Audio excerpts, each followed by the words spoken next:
Welcome to the slop farm. Enjoy the video. You start by installing the as module, so Powershell speaks Azure. Run install module name as admin.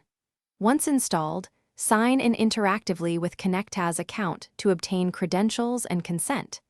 Make sure to list subscriptions with GetAs subscription and select the right one using SelectAs subscription ID or name. This prevents actions in the wrong tenant.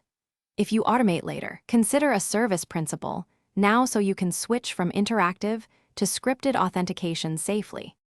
Once done signing in and choosing the subscription, set your context explicitly with setAs context subscription ID to lock subsequent commands to that scope.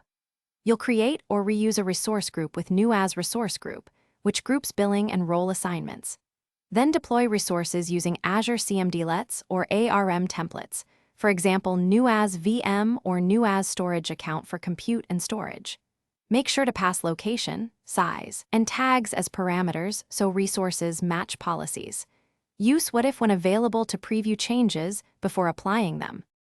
To finish, secure automation by creating a service principal or enabling a managed identity and grant least privilege roles with new as role assignment. This prevents overprivileged scripts. Store credentials and secrets in Azure Key Vault and reference them from Powershell rather than embedding secrets.